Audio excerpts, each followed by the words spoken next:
Our stories are tapestries woven across country for more than 60,000 years. We respect culture, kinship to country, and the strength, innovation, and skills of our people. We back the aspirations of First Peoples through community-led solutions, working at the speed of trust. Community First Development is a First Nations community development and research organisation. We work with communities across Australia and our region in a culturally responsive way. We're different because we listen to community, we have yarns, we understand what it takes to be vulnerable and to build trusting relationships, and it's only when that happens that the magic starts. A community can open up and let us know what they need, what support they're after, and then we can make that happen.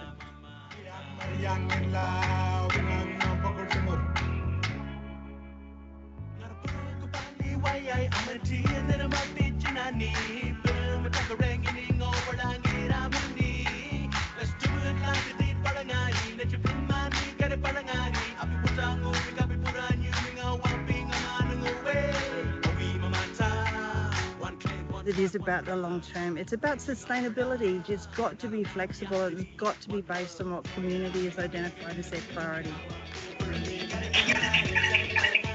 First Peoples are best placed to know what is needed in their community. When our people lead the change they want to see, great things happen. With our people, for our people.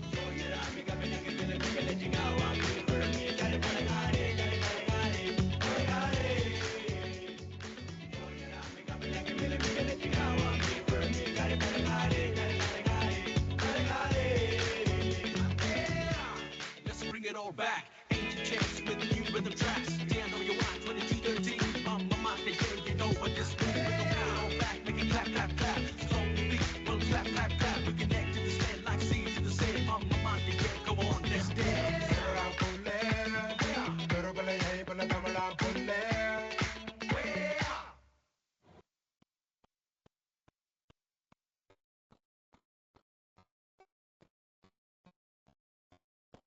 Good afternoon, everybody, and welcome to today's launch of the Community First Development's latest action research paper, The True Value of First Nations Enterprises. And wasn't that a good video to kind of just give a broad overview, really quick overview of everything that's going on all at once?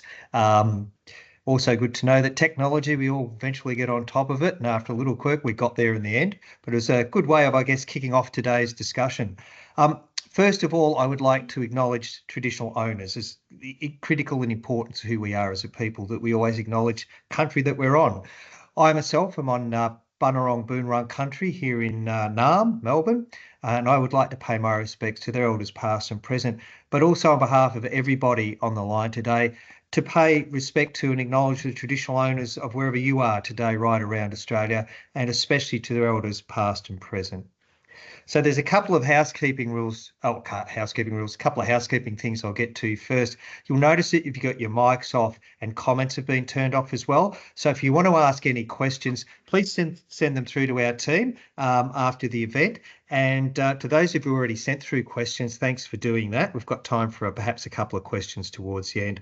And we'll be in touch with contact details and further resources after the event. So hopefully you'll have this will stimulate lots of thought, lots of discussion, and you'll be thinking, where do I find out other things about what we're talking about today, which is about First Nations enterprises.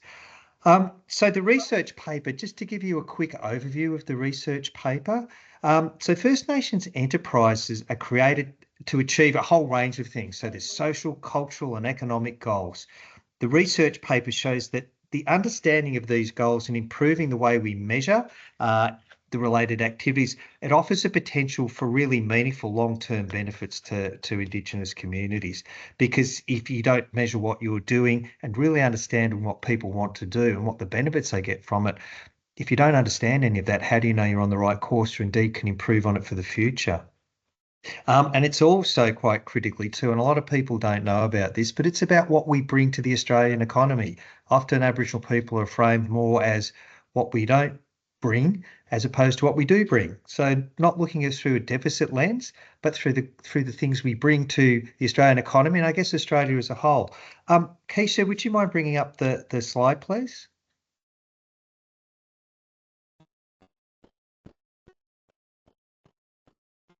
Great. So this slide is certainly, I think, one that not many people know about, but it's actually really important to have a look at. So as you can see from this slide, particularly down the bit where it's got measures, 13,693 First Nations businesses in Australia that employ 116. I think that's 11. I'm not sure that dot's in the right place. Actually, there's a figure missing. It's 116,795 people.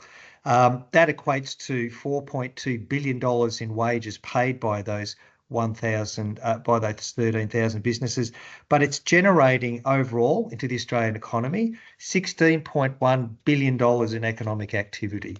So think about that for a minute.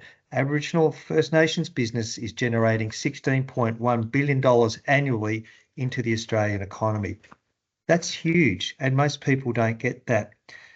It's clear from the research and through the interview yarns that we've done with 9 enterprises that they are responding to the social and cultural goals of their communities, and as well as contributing to economic outcomes. I think that's a really interesting Aboriginal perspective, that we think about social, cultural and economic outcomes all being part of a greater whole. Often non-Aboriginal people think about those things as, if you like, separate silos or separate pillars. We think about them as intertwined, interlinking, and needing each other, but also delivering for each other as well. 3 other dominant themes that emerge through the research in relation to First Nations community enterprises. It's about intergenerational outcomes are highly valued. That is, it's not just about me. It's about my children, my children's children, and so forth. It's not just about us. It's about the generations that come after us, all our children and all our grandchildren, and so on and so forth. We have wise land-based practice. It's not just place-based practice, but it's land-based and place-based as well. And we need a different model of enterprise, of monitoring and evaluating how we assess how we're going. And that's got to include the social and cultural outcomes, because it's no use being, I guess, economically well off if you're losing your social and your cultural bedrock in getting in the process of becoming economically well off. What's the point of being rich if you've got nothing, as it were? The paper highlights some of the potential benefits of community first development approach and tools for measuring the success of our First Nations communities or their organisations. We hope that this paper starts a dialogue with more First Nations communities, with government and with other parties as well, because I think often we think about the First Nations community or our people and government, yet when it comes to the economy, government really is a bit player. There's the whole of the rest of the economy as well. So how do we talk to them? So it's going to lead to a better informed measurement, investment and growth for community-based enterprise as well. And it's for the long-term good of community, of First Nations communities, not just fixing short-term problems, but really long-term benefit as well. I'm very much looking forward to hearing from our 4 panelists today, and we've got 4 really great panelists with us today. I'm going to let them introduce themselves in a minute, but I'm going to let them do that now. So I'm going to just say their first names, or I'm going to introduce their whole names. We've got Leanne Saunders, who's the CEO of Visual Dreaming. Hi, Leanne. We've got Ray Walters, who's the Managing Director of Penangi Cultural Consultants. I've probably got that wrong, Ray, so you'll be able to fix it when you introduce yourself. Irene Stanley, who's the founder of First Class Finnish and Indigenous Women in Trades. And last but certainly no means least, Donna Stevens, who's the lead researcher and a former fellow and research ethics committee member of the Community First Development itself. So welcome, Donna. So I want to start with a question for all of you, which is a really simple one. So what does community-based enterprise, I guess, mean to you, or what does, or how do you apply, or what do you think of when people say community-based enterprises? So I'll start with what I've got on my list. Leanne, you were the first one, so I'm going to start with you. So what does community-based enterprises mean for you? What it means to me is change. It's about community being together and creating change together. And yeah, to me, that's what that means. And with the work that we do with young people, it takes a community to raise our young people, especially our young people in care. And so being able to have a community-based enterprise, we're building communities around our young people to dream and thrive for the future. Yeah. Yeah, you're right. I think it does provide that opportunity for particularly our kids to think about more than we had, and that their world, particularly when you're young, your world's opening up now. I mean, when I'm 60, the world's a completely different place for young people now than it was when I was young.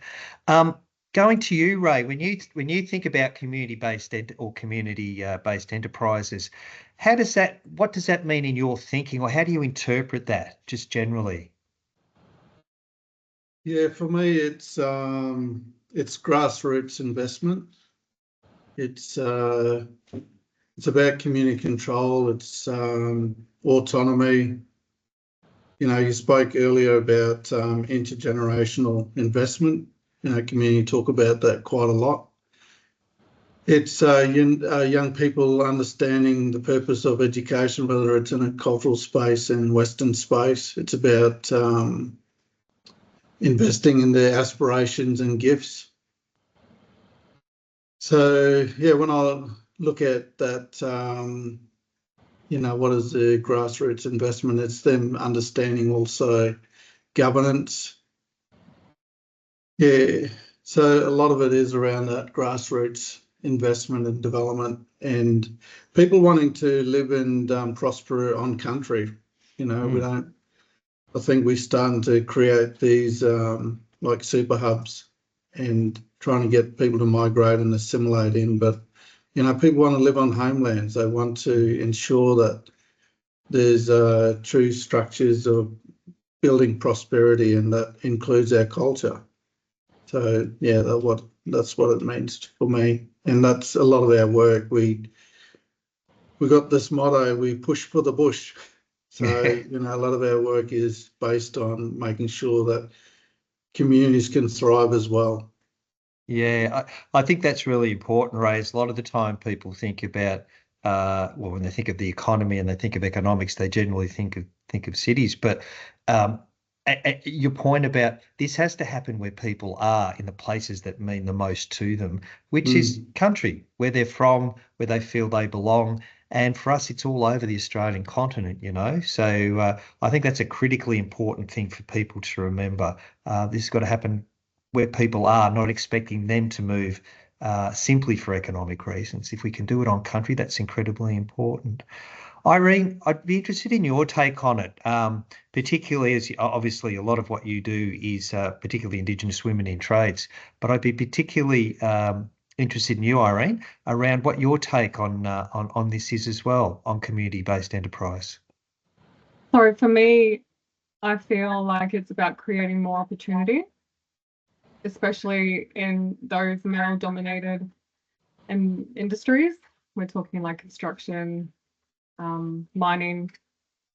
Indigenous Women in Trades is about providing mentorship to those that are getting in the trade and that need some support, or maybe just hands-on experience, and working with other Aboriginal businesses like myself that they can actually gain hands-on experience.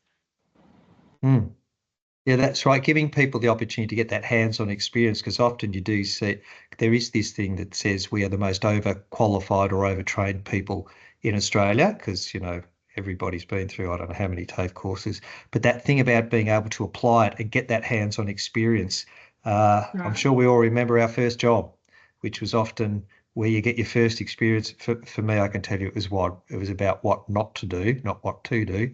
But that's part of the learning exercise. That's part of your first experience. Donna, as somebody who's a lead researcher, so what does this, through your lens as a researcher, and somebody who's worked at community first development, what's your take on community-based enterprise?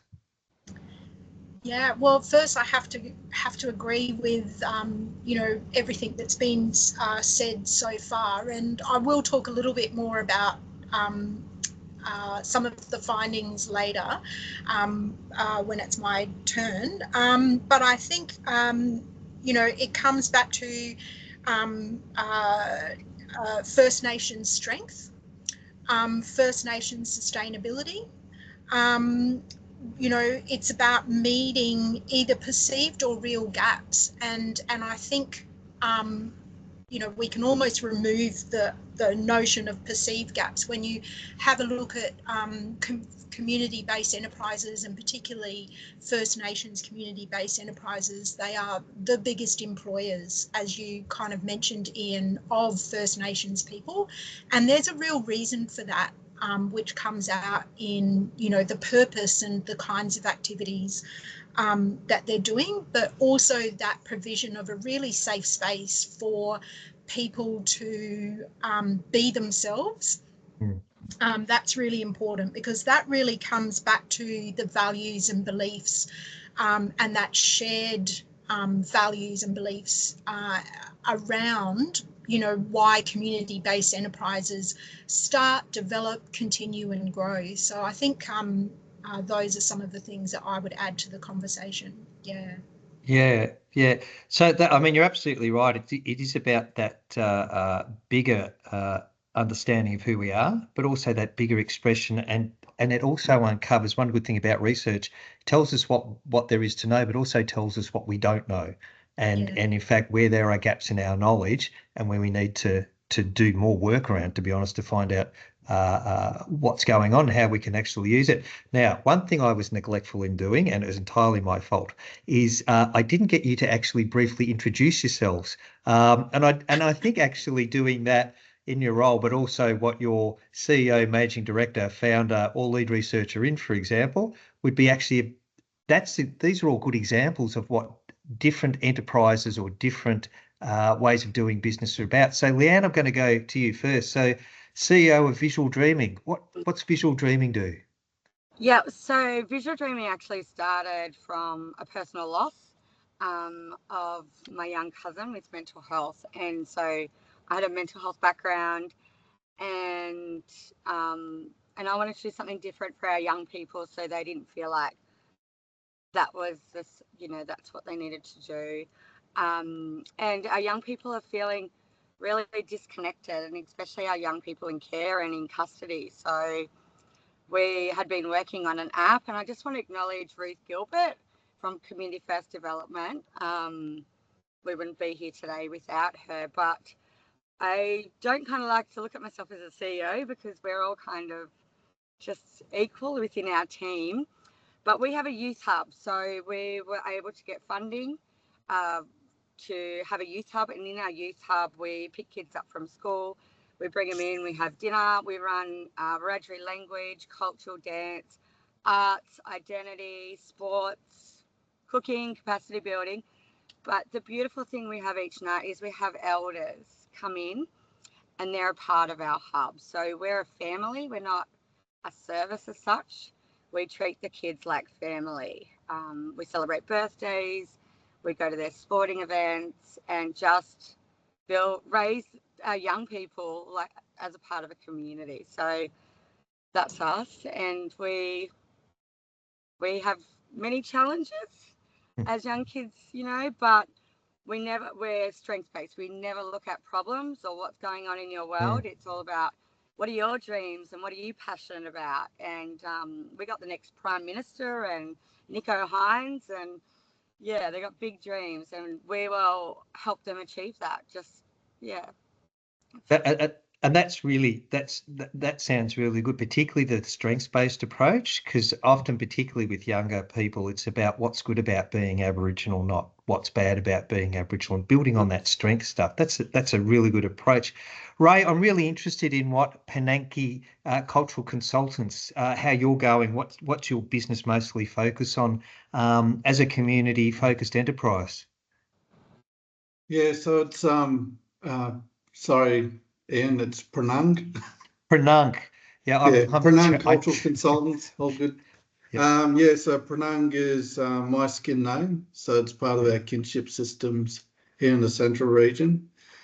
But predominantly, we deliver cultural induction and competency training. So to work with, new people that come in with skills, but we also branch that education out to our own mob to articulate history and get an understanding of complexities today and things like intergenerational trauma. But apart from the cultural training and education, we also, I guess, we just get involved with projects that are going to make a difference and that communities would like us to get involved with. So we've done water security work. We've done, we're actually doing workforce development. There's also a couple of communities that are building their corporations. So we do strategic planning. Now we've also got a contract in the tourism space, so speaking with homelands and communities on the Stewart Highway stretch up to Darwin, just talking about their aspirations and, what are some of the tourism ideas. So they're building strategic planning around that. And then there's a mine opening up as well. So we're invested into the employment and retention space. But I guess apart from that, we also offer mentoring. So we're offering mentoring with a couple of organisations. We just finished running a leadership group because I'm really passionate about that space. And we'd love to also get into the space of understanding nutrition and how to manage stress. I think they're really important things for our young people to understand and be able to learn.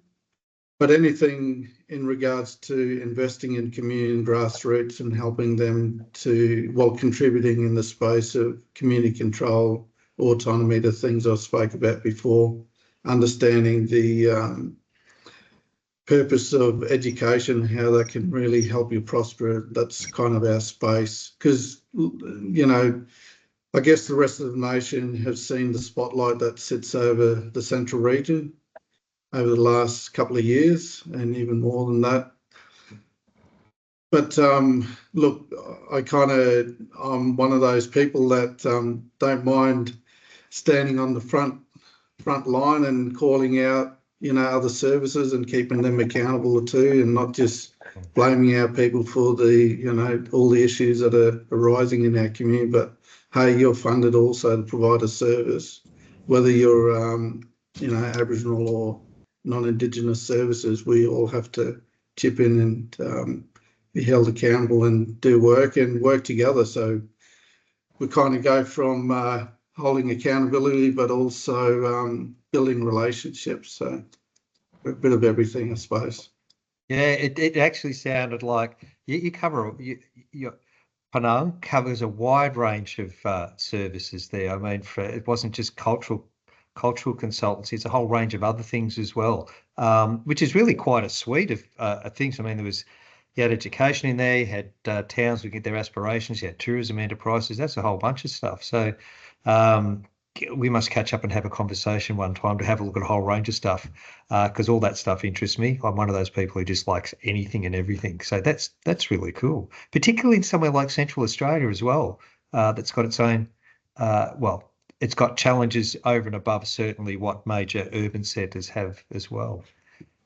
Irene, now, if I'm looking at this right, you do two things. So first class finish and Indigenous women in trades. Are they separate or are they the same thing?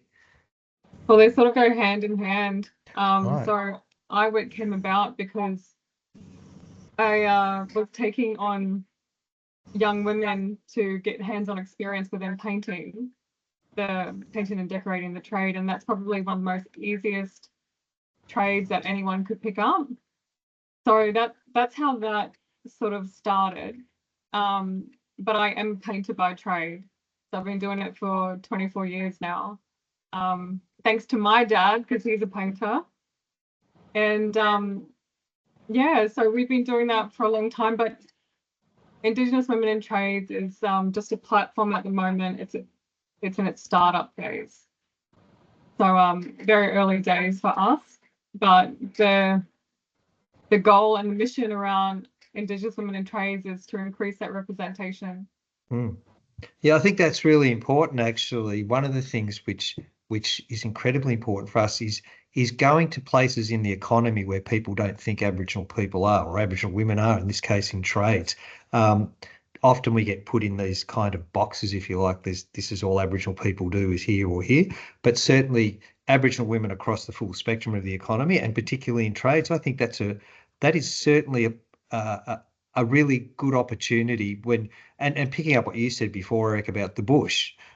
Tradespeople, when you're in rural areas, regional, rural, and even remote areas, there's not a lot of them, but it really opens up the opportunity for trades and particularly for women. So that's really good, Irene. That's fantastic.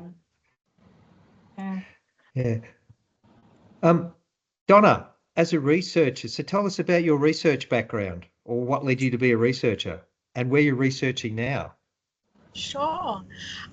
So I started life as a teacher, actually, and that's where my interest in evidence-based practice really developed.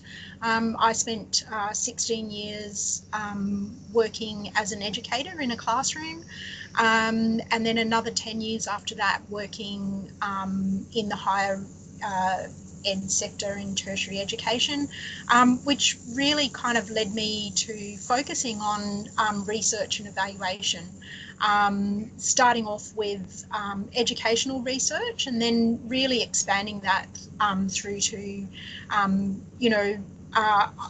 well, I guess they kind of went together, because part of the question is, which I think you mentioned before, Ian, a lot of Aboriginal people have qualifications, they have numerous skills, and, but they were still being impacted by a lack of employment within communities. And so the question is, why was that, and why is that, and what are some of the barriers? Over the last 5 or so years, I've actually worked with Community First Development as a part of their First Nations fellowship. So I was the inaugural Research and Evaluation Fellow. And that's really kind of drawn my interest into, community development and community-based enterprise. So it was a real pleasure to have the opportunity to actually read over the transcripts and be a part of this, particular research, because it really kind of brought together a lot of research work, cross-sectional research work around health, community development and education. So yeah, my pleasure. Most recently, and I guess in terms of, what does community-based enterprise mean to me? I really actually saw a gap in the community for First Nations research and evaluation, or evaluators, particularly in the Northern Territory. And so I've stepped into that space, and I now have Deadly Muran Sisters, which is because my family are from Northwest Arnhem Land, and again, a very intergenerational kind of way of working. My thinking doesn't just come from me, it comes from my sisters, my mother, my aunties and my family. So when I'm working, they quite often become a part of the conversation, so that I can check my thinking and the way that I work. And that's really fantastic. So yeah, we do research and evaluation in a number of different sectors, and one of them is my pleasure to be working with Community First Development. Excellent. That's great, Seb. I've obviously got a long history in this, and as you say, I think that base in teaching and realising the, or building on the worth of having a bigger understanding of things and research has been incredibly important. And it must be fascinating actually having family that you can bounce the ideas off as well. That would be really useful, I imagine. That'd be terribly good. So Irene, I'm going to come back to you for a minute, Irene. But in your experience, have you found community like what you do, particularly with the trades, getting women in trades? Have you found that to be, or how effective have you found that to be as a vehicle for change, as in, breaking the rules, I suppose, for want of a better way of putting it? Yeah. I believe that most or all community-based enterprises are there to increase the value around, job opportunities. For me, it is pretty much based around that, giving opportunities to young Indigenous women, and also trying to get out to those regional and remote communities where we can start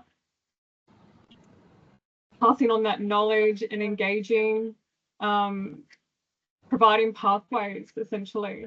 So yeah, it's all very positive. And young women are wanting to get into trades? Yeah. That's the funny thing, because that's one of the reasons why I also wanted to start Indigenous Women in Trades, was to showcase and tell stories about all the Indigenous women that are already in those fields. Because along my journey, I've met a lot of Indigenous women that are qualified painters, carpenters, bricklayers. And we just want to start sharing those stories so they can encourage the younger generation to say, hey, use my, there's all these opportunities out there. And it's what we're about, really.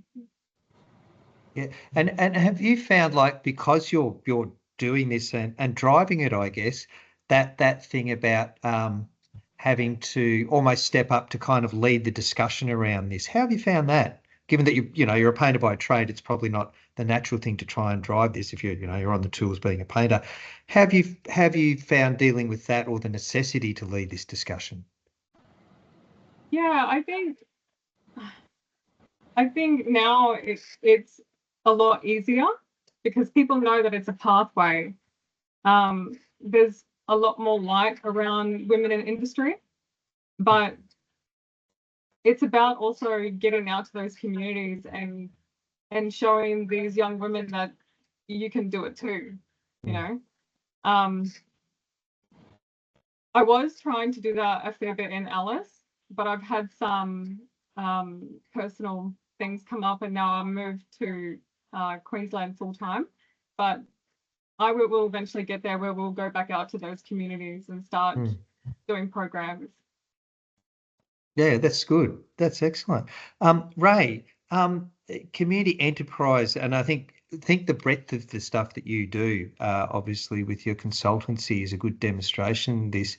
But community-based enterprise, do you think they have a role in the expression of our cultural identity and who we are as a people, and our pride in ourselves?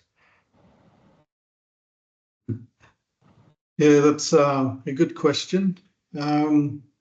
Yeah, absolutely, because your cultural identity is part of who you are, and we know that a lot of people do want to have businesses operating on country, and also investing in young people. I know that there are a lot of opportunities growing around the tourism space, but them understanding how they could use that and provide opportunities for others to understand that I guess if I go back a bit, a lot of the cultural frameworks, people are a bit hesitant to share what they may feel is sharing something that they shouldn't. Are they allowed to share things? Are they allowed to talk about certain parts of culture?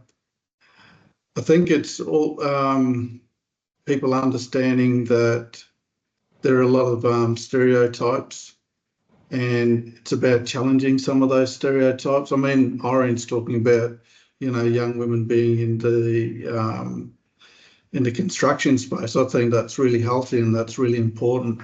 So it's breaking down some of those stigmas and stereotypes. So for young people out on communities, we've grown up with a lot of organisations that are in the cultural space that are predominantly led by non-Indigenous people, because I feel that's, a bit safer for them to run these organisations. They just work for them, or they might feel that, they can't take on these leadership roles within, small businesses and those kind of enterprises. Santa Teresa is one of the communities that are doing quite well. They have hairdressers, they have baristas, they have a second-hand shop. These are small business opportunities. It's on country. It doesn't essentially have to be talk specifically around culture, but we know that it is a culturally safe space, because there's some of the challenges also. Here in town in Alice, there's not many hairdressers where you can go and feel culturally safe. So you do take your culture into some of these spaces. I mean, again, with the construction area, having our own people lead those enterprise, that automatically creates a culturally safe space that helps our people grow and learn these new skills and understand that they can have their own businesses also and have pathways to take on these leadership roles. I guess for me personally, if you asked me a couple of years ago, would I be operating my own consultancy business independently? Well, I probably would have said no. I wouldn't have thought it was possible, but I've had so many amazing mentors and role models. I've lived in Geelong, I've lived in Melbourne, I've lived in Toowoomba, up in Darwin, different places where I've had amazing mentors and seen a lot of people in small businesses doing really well, but also carry their cultural integrity with them. So yeah, it's been made possible for me here, and that's the kind of message we want to share with our people out in remote areas as well. Yeah, and that's interesting. You talk about the bigger challenges and stereotypes too that people have to break down. But sometimes, as you say, if somebody had asked you, say 5 years ago, would you be running your own business? You say the answer no. Sometimes the biggest challenge is within ourselves, saying we can step up and do this. That's often one of the challenges. Leanne, I'm really interested in particularly with the work you do around kids, around intergenerational connection, and how a lot of community businesses are designed around designed around intergenerational connection, and it's integrated with what community-led solutions are. So can you talk to us about how specifically why you decided to focus on looking at what the next generation is thinking and where they're going, and that whole strengths-based approach. I find that stuff really fascinating, and we never talk about it enough. Yeah, I get really frustrated when I go to conferences or meetings.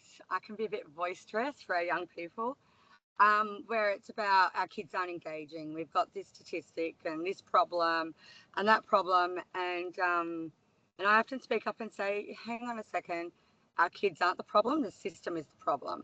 They're the ones that are letting our kids down. I'm on beautiful Wiradjuri country in Wagga Wagga, and I'm really blessed. I have really beautiful elders, Uncle Stan Grant, Nanny Cheryl Penrith, that have always taught me the values of thinking of 7 generations, and everything that we do within visual dreaming, thinking about the future generations. And so that's just always in my mind. And my big dream for community is buying land so that we can continue to think them generations. So when I have beautiful elders that just teach me ways of thinking and doing, and they're really positive as well. Like, we know that we have many challenges and we've got lots of sorry business, and the system are really letting our communities down. But if we focus on that, then we got caught up in that drama. It's like being taught like the drama triangle kind of thing. Whereas if we go to what are we going to do? How do we stay focused on our young people? Like, I'm not afraid, like, we go to bat for our kids. You know, we help our young people go back home when they've been, when decisions have been made by out of home care, and they're not always the right decisions. And so having that strength, these kids are day to day going from home to home or to juvie or, you know, struggles at education or grief. If they come into the hub and they're focusing on that, then it's just, the struggle's just going to keep going. And so I know personally, when I've gone through stuff, elders have helped me see the light, I suppose, and get through them tough times. And so that's why we just focus on the strengths. And our kids, their pride when they sing and dance to community, and their cultural pride on, they are just beautiful and deadly. It's just absolutely beautiful. And they make that pride can help them get through no matter what's going on in their world. Yeah, and that intergenerational, as you say, building on the strengths placed, I think, and particularly from elders, because if we all look back for ourselves, as you were saying yourself, who were the biggest influences on our lives? Was it those who I won't say dragged us down, but stopped us moving up, or those who encouraged us, or, you know, in my case, sometimes kicked me in the mum to move me up, but same thing, encouragement of sorts, but got me going on a path of doing something positive, which I think is really important. And you're right, our young people seeing being Aboriginal as an advantage, not being a disadvantage, that's a substantial thing to give them through everything that each of you is doing. Donna, around the research part, and I'm particularly interested in the economic or how we have to measure many things at once rather than just a single thing. So I mean, the research that CFD has done, it tells us while economic outcome or benefits important around community-based enterprises, it's not the driving force, because there's social, cultural, and other community broad benefits that really are probably the main drivers. So what are the implications of, if you're looking through the Aboriginal lens, for the effectiveness that we look for or equate to Indigenous community-based enterprises? How much do we need to expand how we assess the economic benefit, well, beyond the economic benefit of community-based enterprises? Yeah, thanks, Ian. And I think the other panelists have really answered quite a bit of this question. And I guess a couple of things. Economic outcomes do have a purpose, as Leanne was just saying, and Raymond and Irene as well. Economic outcomes help us to achieve the goals that we want. Infrastructure, transport, you know, those things are still essential. But all the things that people have talked about around the effectiveness is, why is this enterprise here? What's it doing and what's it achieving? And when we ask those questions, then the economic outcomes are quite often secondary. They're the vehicle to help create this cultural and social sort of and sustainable change. So through the research, you know, we had 4 key themes, and they were, if we're looking at what does effectiveness mean, well, we're looking at this intergenerational approach, the strengthening of intergenerational approach, the strengthening of intergenerational understanding is really important. And then that intergenerational change that incorporates strong cultural knowledge and strong cultural ways of working. So, you know, that tension where you've got economic outcomes, that won't be seen as something that is successful if it's actually impacting on culture and strength. We also know then that it's coming back to this cultural identity. And Leanne and Irene and Raymond talked about people, particularly our young people, feeling deadly. This notion of status, where status is really around being seen as as a strength, as a positive part of the community, as opposed to a lot of those kind of negative negative data that we get. Being in the research space, quite often people are looking for the gaps. So the information starts with, sometimes a very deficit model of health, of education, or community. And really, success can be measured by, are people seeing us in a positive light, but are we seeing ourselves in a positive light? And do we have pride in our identity? That's a really key theme for achievement. And connected to that then, I suppose, is that renewal or even reinvigoration of culture. So how does the work that we do help strengthen and understand culture?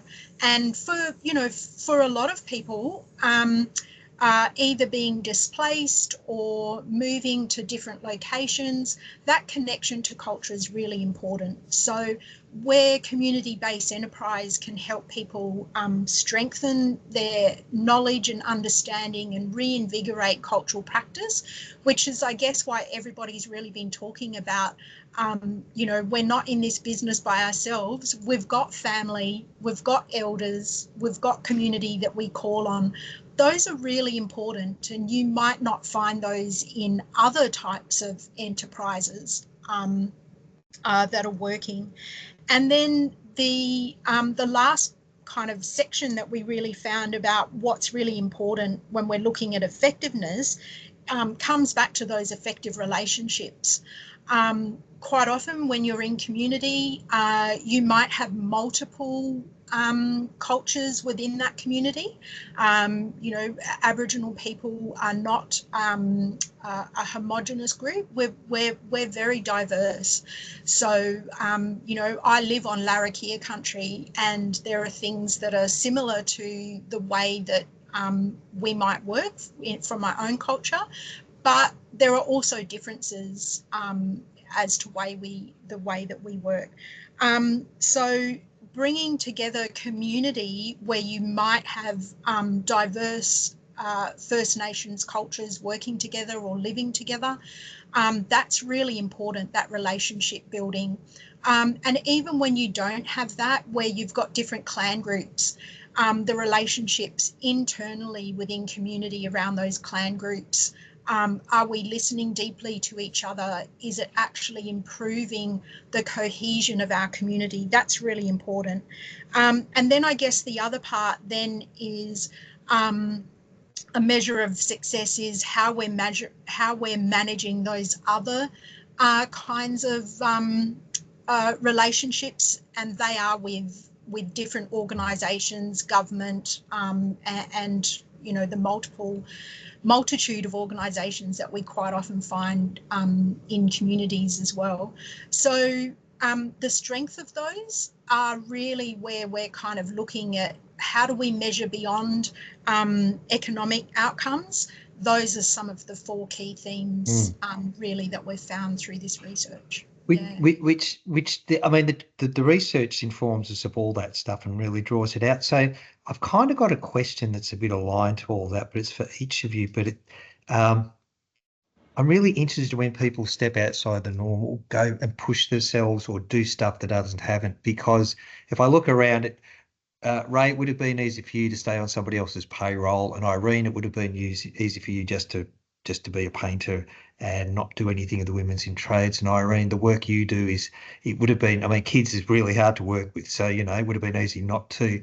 And Donna, pushing the boundaries of how we do research. So I'm always interested in when Aboriginal people, what drives us to take on the difficult stuff or do the thing that's different, set up your own business, do it in an area where people not think that we would be in, or take on a discipline such as research and expand how, completely rethink how it should be looked. So I'd just like to go around really quickly, and I'll start with you, Ray. Why did you decide to, I'm actually going to do something that's going to be hard, ain't going to be easy, but I'm going to give it a crack? What made you do it? Cut through the red tape. Cut through the red tape. Yeah, look, worked in government for a long time and NGOs. I think just the freedom to be able to work across different projects, really get down on grassroots level and make sure we're listening and action that, the voices, and just really contributing to the bigger picture. Previous to this role, I was with the Chief Minister's Department, and there's a local decision-making policy at the moment. And I think our work is predominantly just helping communities to see the light of that policy. So it's about community control and autonomy again, and really ensuring that, that investment in intergenerational investment for young people, that's something that we need to help realise those dreams as well. Yeah, that's good. Irene, what got you up and about to do this stuff? Because it's clearly something that you're really invested in, but the idea of Indigenous women in trades, that's kind of at the frontier of something. So what got you up into this? Because I didn't see enough women out there. I really just wanted to create that change, and I wasn't really sure if it was going to work, but I'm going to try. There's no harm in trying. But I also feel like some women are better painters, so we've got more attention to detail. I'm going to create an army of female painters that are going to take over the industry. I was going to say, come down to Melbourne. I've got a house that needs a touch-up. That's the one I'm living in. I've got a job for you. But you're right. I mean, that idea of people being in who bring something more that perhaps men don't to a trade, that's a really good one. I really like that, actually. Leanne, what about you? Mine's, so much money is wasted, especially by government, when they're throwing lots of money into services across the state and Australia that our young people can't access, and yet it's money for our young people. And so our elders and community, we know how to help our young people. So the tough days, you get out and keep going, and get out of bed and put your shoes on, because you know that we can create it. We are the change, and we can create our own change much better and much cheaper than what that's been wasted. And our young kids are going to be the future. Yeah, that's true, and you're right. A lot of our stuff in the kids is about a good day is when things don't get worse, as opposed to how do we actually make them a really positive future. You're right about that. Absolutely right. Donna, so researching is academia, and trying to change academia is like, it's easy to get blood from a stone and fix climate change and whatever else there is in the world. So what really quickly made you want to say, no, I'm going to change how we do evaluation and think about research? All of those things that people have been talking about, and yourself, curiosity, navel gazing. I want to talk with Aboriginal researchers and scientists and philosophers, and we have them in community, particularly among our elders, but also the younger generation, because we know that the way that we work is not linear. When we talk about intergenerational, the whole family is a part of the discussion, the whole community is a part of discussion. So the curiosity of being able to work in a space where I'm talking with other Aboriginal and Torres Strait Islander academics and community people around what they're doing, without having to explain my own thinking or my own family connections and that kind of thing. why I think a particular way. I think that's really important, and I think it probably, that kind of thinking actually underpins why it's so important to all of us that community-based enterprises or Indigenous enterprises, First Nations enterprises are given the stage that it deserves, because there's a lot to learn from, from the scientific, cultural, environmental, education knowledge that we actually hold, and that we live on a daily basis. Okay, so we're right on time, but I don't want to finish just yet. I just want to ask each of you in one sentence, if you were to try and encourage people to go into enterprise, what would you do in one sentence? And I'll start with you, Leanne. Build a dream team and believe in yourself. Yeah, Irene. Find a good support network. Ray. Honour your gift and get in touch with Community First Development. Excellent. Good man. And Donna. Believe that you've got everything that you need, and go and do it. Yep, excellent. Well, we're right on 2:30, so we're going to have to wrap it up. That has been a fantastic discussion today, and I really want to thank Ray and Irene and Donna and Leanne for being part of this today. Thank you so much for sharing your ideas, your knowledge, your enthusiasm and energy, and the way you reimagine our place in the wider Australian community. That is what we bring to it and what we add. Quite frankly, I think the rest of Australia needs blackfellas more and more each day. It makes Australia a better place to live, to be brutally honest.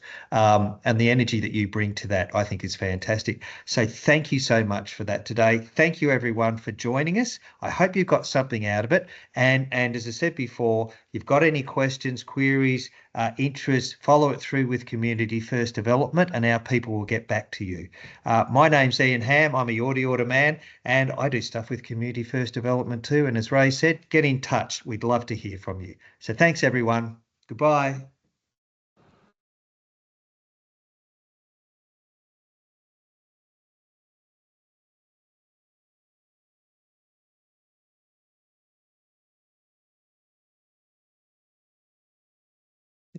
Be good.